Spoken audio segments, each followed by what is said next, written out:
샬롬. 오늘도 주의 평안이 여러분의 마음과 생각을 주장하셔서 평안으로 이끄시는 귀한 발걸음 걸어가시기를 진심으로 축복합니다. 오늘은 신명기 24장 1절로 5절의 말씀을 중심으로 해서 그리스도인의 이혼이라고 하는 주제로 함께 은혜를 나누고자 합니다. 오늘 우리에게 주시는 하나님의 말씀은 신명기 24장 1절로 5절의 말씀입니다. 사람이 아내를 맞이하여 데려온 후에 그에게 수치되는 일이 있음을 발견하고 그를 기뻐하지 아니하면 이혼 증서를 써서 그의 손에 주고 그를 자기 집에서 내보낼 것이요 그 여자는 그의 집에서 나가서 다른 사람의 아내가 되려니와 그의 둘째 남편도 그를 미워하여 이혼 증서를 써서 그의 손에 주고 그를 자기 집에서 내보냈거나 또는 그를 아내로 맞이한 둘째 남편이 죽었다 하자 그 여자는 이미 몸을 더럽혔은즉 그를 내보낸 전 남편이 그를 다시 아내로 맞이하지 말지니 이 일은 여호와 앞에 가증한 것이라.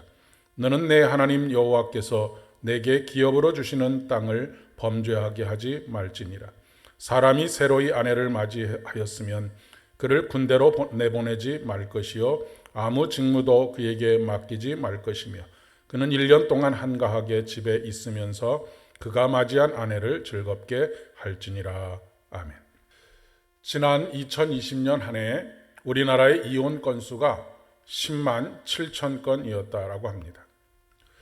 전년 대비 3.9% 정도가 감소했다고 하지만 우리나라의 이혼율이 전 세계에서도 아주 높은 수준입니다.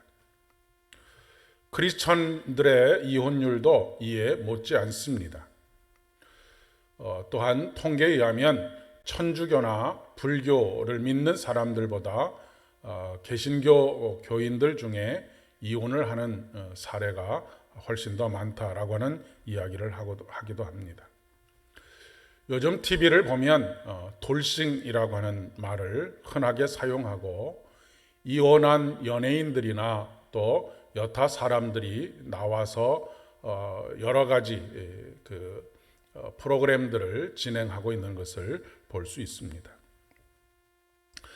이혼을 행복을 위한 또 다른 선택이다라고 그렇게 말하는 것을 듣기도 합니다. 실제로 결혼 생활로 인한 고통을 온몸으로 겪고 있는 이들을 보면 그럴 수도 있겠다라고 하는 생각이 들기도 합니다.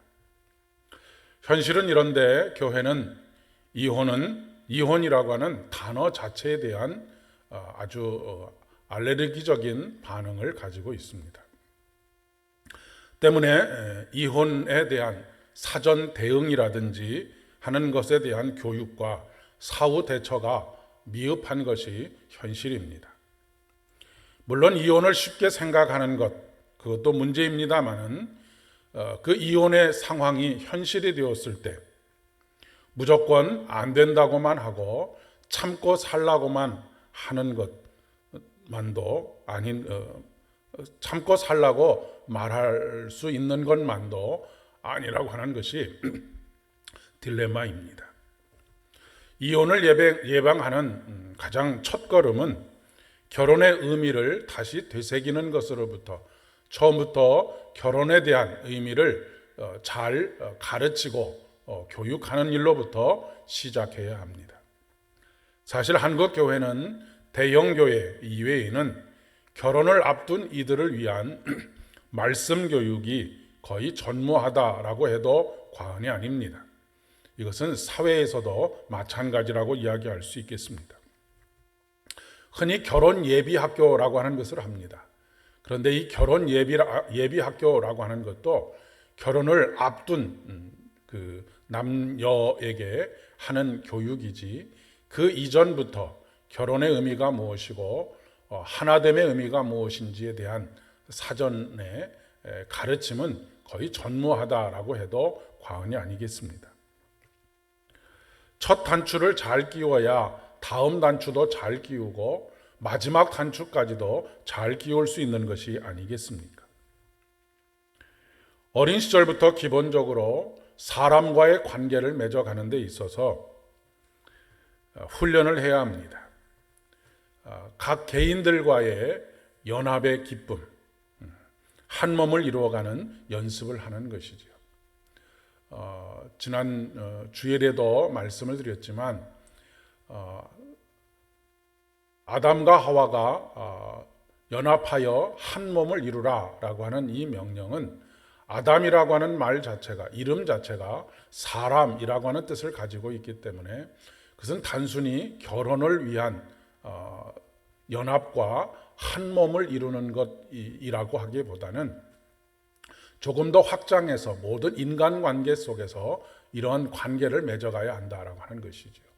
그런데 어린 시절부터 이런 관계를 맺어가는 훈련, 즉 연합하여 하나의 지체로서의 하나의 몸으로서의 훈련을 하지 않으면 결혼이라고 하는 일륜지 대사에 있어서도 결코 쉽지 않은 그런 선택을 하게 된다는 이야기입니다. 하나님께서는 이혼을 약자의 인권의 차원에서 말씀하고 계십니다. 그 당시 결혼에 있어서 여자는 아무런 권리를 주장할 수 없었기 때문입니다. 우리가 이혼을 단순히 하나님께서 짝지워 주시는 것이니까 나누지 못한다라고 하는 율법에 의거한 판단과 정죄를 해서는 안 된다라고 하는 그런 의미입니다. 이혼은 우리가 직면하고 있는 엄연한 현실입니다. 때문에 판단하고 또 정죄하고 삐뚤어진 시선으로 바라보기보다는 그런 선택을 할 수밖에 없었던 이들을 보듬어주고 새로운 삶의 소망을 가질 수 있도록 배려하는 공동체가 되는 것이 중요합니다. 이 세상에 이혼하고 싶어서 결혼하는 사람이 어디 있겠습니까? 그러나 분명한 것은 결혼은 축복이라고 하는 것입니다. 이 하나님께서 우리에게 부어주신 이 복을 지키는 데에는 많은 노력들이 필요합니다.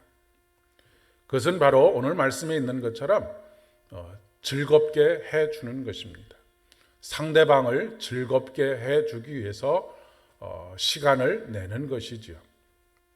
복된 가정을 위해서 기도해야 하겠습니다.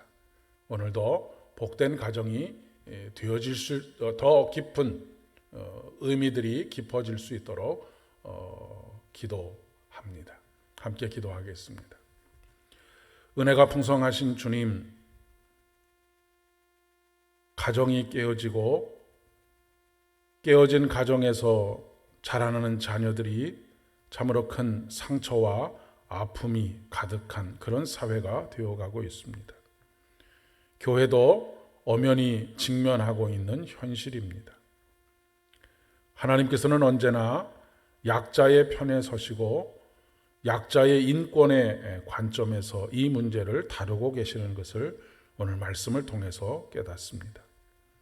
하나님, 하오니 우리들도 섣불리 판단하거나 정죄하지 않게 하시고 보듬어주고 새로운 삶의 소망을 가질 수 있도록 더욱 격려하며 북돋아주는 그런 믿음의 공동체 만들어갈 수 있도록 은혜를 더하여 주시옵소서. 예수님의 이름으로 간절히 기도드립니다. 아멘. 오늘도 소망으로 가득 찬 하루 되십시오.